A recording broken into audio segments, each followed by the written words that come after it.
Let's talk to Helen Dewdney. She's a consumer rights campaigner, also known as the Complaining Cow. That's your name for yourself, Helen, just to be clear. You join us from Essex. Do you think this will make things better or not? Well, we hope so, if they actually follow the guidelines and regulations that Ofcom have put in place. We hope so. Yeah, I mean, and that's all we can do, isn't it? Hope.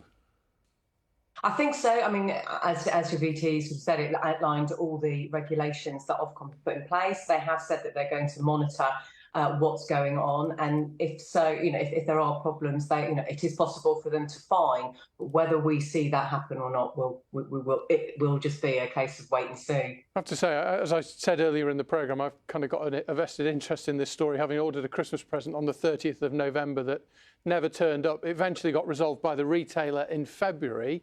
But the courier, I mean, who knows what happened to that original parcel? And, you must hear stories like that all the time. Yeah, but it's important to note that if you've bought something from a retailer, you should be in contact with the retailer because your contract is with them.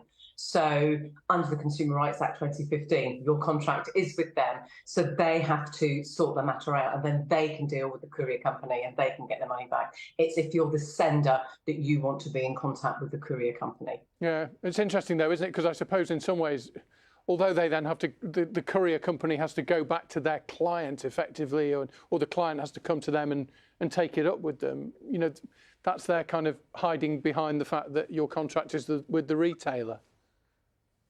Well, I think we find quite often that the retailer might fob you off and say, go to the courier.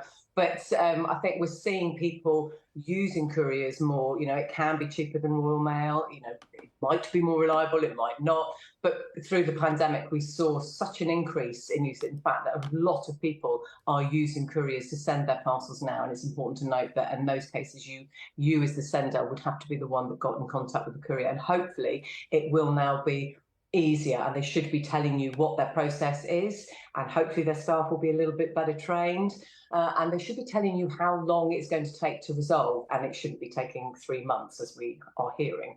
Yeah, and it's exactly as you say. And I have to say, we've had a couple of parcels recently, again, personal experience, that have been delivered really efficiently by a really good courier company. So there are lots of them out there, I'm sure. What's the process for people, even under these new rules?